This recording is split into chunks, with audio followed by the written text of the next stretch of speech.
Hello friends, ओम श्री गणेशाय नमः। जय श्री कृष्ण। आप सभी का स्वागत है आपके अपने यूट्यूब चैनल पर। फ्रेंड्स, आज हम आपको इस वीडियो में बताने जा रहे हैं कार्तिक मास महात्म्य की दूसरे और तीसरे अध्याय की कथा के बारे में, जिसको सुनने मात्र से ही होंगी आपकी सभी मनोकामनाएं शीघ्र ही पूर्ण। फ्रेंड्स, वीडियो शुरू करने से पहले आपसे रिक्वेस्ट है, अगर आप हमारे चैनल पर नए हैं और आपने अभी तक चैनल को सब्सक्राइब नहीं किया है तो प्लीज़ सब्सक्राइब कीजिएगा चैनल को, साथ ही प्रेस कीजिएगा बेल आइकन को, जिससे नए वीडियो से रिलेटेड नोटिफिकेशन आपको तुरंत प्राप्त हो सके। और वीडियो पसंद आने पर वीडियो को लाइक और शेयर जरूर कीजिएगा ताकि सभी भक्तों को इस वीडियो का लाभ प्राप्त हो सके। और कमेंट बॉक्स में जय श्री कृष्णा जरूर लिखिएगा। कार्तिक मास महात्म्य। सब प्रकार के विघ्नों का नाश करने वाले तथा सारी सृष्टि का पालन करने वाले श्री गणेश जी, ज्ञान की दाता देवी श्री सरस्वती जी, सब पुराणों के कर्ता श्री व्यास जी तथा गुरुदेव के चरण कमलों में नमस्कार करके भगवान की श्रद्धा और भक्ति रस में डूबे हुए कार्तिक मास महात्म्य की कथा कहती हूँ। कार्तिक मास महात्म्य दूसरा अध्याय प्रारंभ। सिमर चरण गुरुदेव के लिखूं शब्द अनूप, कृपा करे भगवान सच्चित आनंद स्वरूप। भगवान श्री कृष्ण आगे बोले, हे प्रिय, जब गुणवती को राक्षस द्वारा अपने पति व पिता के मारे जाने का समाचार मिला तो वह विलाप करने लगी। हे नाथ, हे पिता, मुझको त्याग कर तुम कहाँ चले गए? मैं अकेली स्त्री तुम्हारे बिना अब क्या करूं? अब मेरे भोजन, वस्त्र आदि की व्यवस्था कौन करेगा? घर में प्रेम पूर्वक मेरा पालन पोषण कौन करेगा? मैं कुछ भी नहीं कर सकती। मुझ विधवा की कौन रक्षा करेगा? मैं कहाँ जाऊं? मेरे पास तो अब कोई ठिकाना भी न रहा। इस प्रकार विलाप करते हुए गुणवती चक्कर खाकर धरती पर गिर पड़ी और बेहोश हो गई। बहुत देर बाद जब उसे होश आया तो वह पहले की भांति करुण विलाप करते हुए शोक सागर में डूब गई।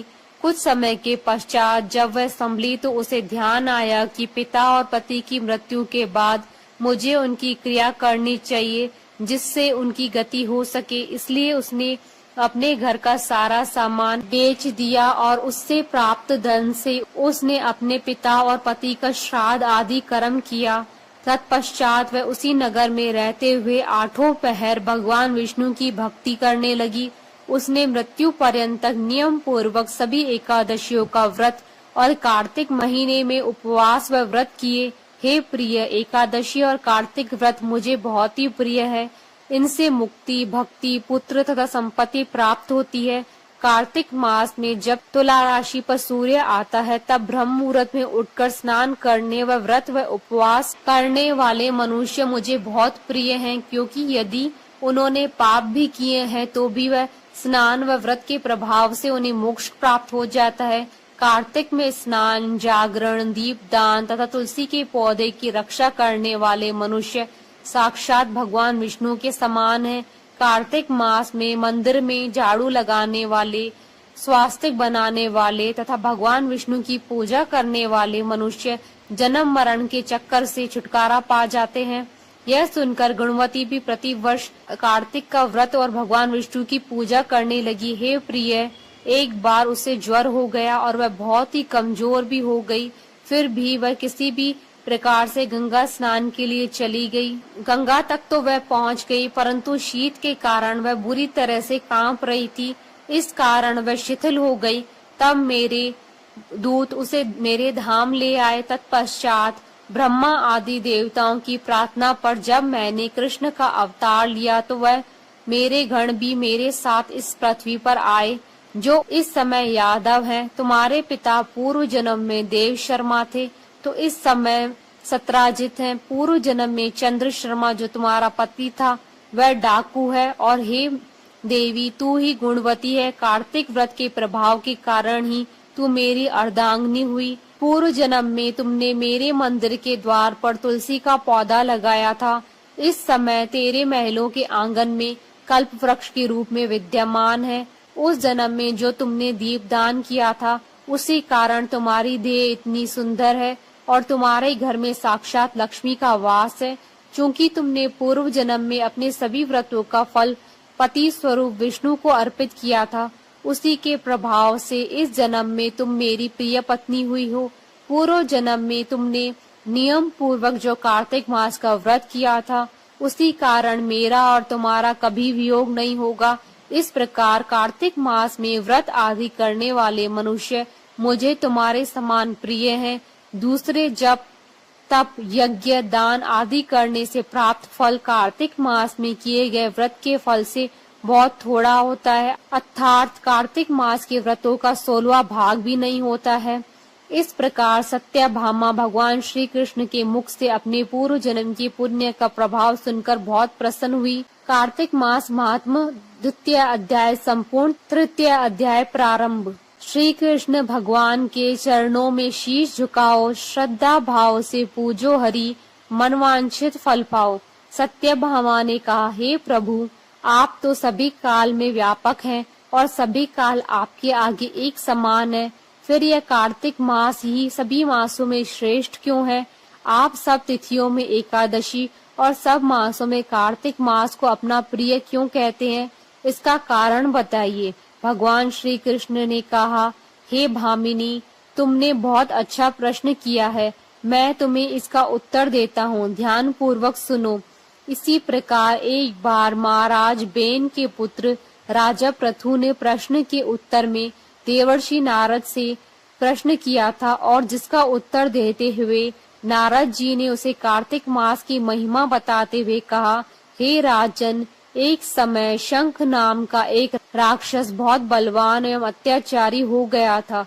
उसके अत्याचारों से तीनों लोकों में त्राही त्राही मच गई। उस शंखासुर ने स्वर्ग में निवास करने वाले देवताओं पर विजय प्राप्त कर इंद्रादि देवताओं एवं लोकपालों के अधिकारों को छीन लिया।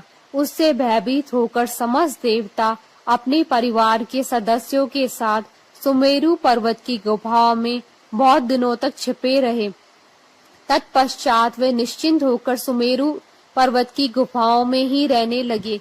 उधर जब शंखासुर को इस बात का पता चला कि देवता आनंद पूर्वक सुमेरु पर्वत की गुफाओं में निवास कर रहे हैं, तो उसने सोचा कि ऐसी कोई दिव्य शक्ति अवश्य है जिसके प्रभाव से अधिकारहीन यह देवता अभी भी बलवान है। सोचते सोचते वह इस निर्णय पर पहुंचा कि वेद मंत्रों के बल के कारण ही देवता बलवान हो रहे हैं। यदि उनसे ये वेद छीन लिए जाएं, तो वह बलहीन हो जाएंगे। ऐसा विचार कर शंखासुर ब्रह्मा जी के सत्य लोक से शीघ्र ही वेदों को हर लाया। उसके द्वारा ले जाए जाते हुए भय से उनके चंगुल से निकल भागे और जल में समा गए। शंखासुर ने वेद मंत्रों तथा बीज मंत्रों को ढूंढते हुए सागर में प्रवेश किया, परंतु न तो उसको वेद मंत्र मिले न ही बीज मंत्र। जब शंखासुर सागर से निराश होकर वापस लौटा, तो उस समय ब्रह्मा जी पूजा की सामग्री लेकर सभी देवताओं के साथ भगवान विष्णु की शरण में पहुँचे और भगवान को गहरी निद्रा से जगाने के लिए गाने बजाने लगे और धूप गंध आदि से बारंबार उनका पूजन करने लगे। धूप दीप नैवेद्य आदि अर्पित किए जाने पर भगवान की निद्रा टूटी। वह देवताओं सहित ब्रह्मा जी को अपना पूजन करते हुए देखकर बहुत प्रसन्न हुए तथा कहने लगे, मैं आप लोगों की इस कीर्तन व मंगलाचारण से बहुत प्रसन्न हुआ हूँ। आप अपना अभीष्ट वरदान मांगिए, मैं अवश्य प्रदान करूँगा। जो मनुष्य आश्विन शुक्ल की एकादशी से देवोत्थान एकादशी तक ब्रह्म मुहूर्त में उठकर मेरी पूजा करेंगे, उन्हें तुम्हारी ही भांति मेरे प्रसन्न होने के कारण सुख की प्राप्ति होगी। आप लोग जो पाद्य अर्घ्य आचमन और जल आदि सामग्री मेरे लिए लाए हैं, वे अनंत गुणों वाली होकर आपका कल्याण करेगी। शंखासुर द्वारा हरे गए संपूर्ण वेद जल में स्थित हैं। मैं सागर पुत्र शंखासुर का वध करके उन वेदों को अभी लाए देता हूँ। आज से मंत्र बीज और वेदों सहित मैं प्रतिवर्ष कार्तिक मास में जल में विश्राम किया करूँगा। अब मैं मत्स्य का रूप धारण करके जल में जाता हूँ। तुम सब देवता भी मुनीश्वरों सहित मेरे साथ जल में आओ। इस कार्तिक मास में जो श्रेष्ठ मनुष्य प्रातः काल स्नान करते हैं, वह सब यज्ञ के अक्षत स्नान द्वारा भली भांति नहा लेते हैं। हे देवेंद्र, कार्तिक मास में व्रत करने वालों को सब प्रकार से धन, पुत्र पुत्री आदि देते रहना और उनकी सभी आपत्तियों से रक्षा करना। हे धनपति कुबेर, मेरी आज्ञा के अनुसार तुम उनके धन धान्य की वृद्धि करना, क्योंकि इस प्रकार का आचरण करने वाला मनुष्य मेरा रूप धारण करके जीवन मुक्त हो जाता है। जो मनुष्य जन्म से लेकर मृत्यु पर्यंत विधि पूर्वक इस उत्तम व्रत को करता है, वह आप लोगों का भी पूजनीय है। कार्तिक शुक्ल पक्ष की एकादशी तिथि को तुम लोगों ने मुझे जगाया है, इसलिए यह तिथि मेरे लिए अत्यंत प्रियदायिनी और माननीय है। हे देवताओं, यह दोनों व्रत नियम पूर्वक करने से मनुष्य मेरा सानिध्य प्राप्त कर लेते हैं। इन व्रतों को करने से जो फल मिलता है वह अन्य किसी व्रत से नहीं मिलता। अतः प्रत्येक मनुष्य को सुखी और निरोग रहने के लिए कार्तिक महात्म और एकादशी की कथा सुनते हुए उपयुक्त नियमों का पालन करना चाहिए। कार्तिक महात्म कथा तृतीय अध्याय संपूर्ण। बोलिए भगवान विष्णु की जय, सनातन धर्म की जय। हमारे साथ इस वीडियो में अंत तक बने रहने के लिए आपका धन्यवाद। ओम श्री गणेशाय नमः। जय श्री कृष्ण।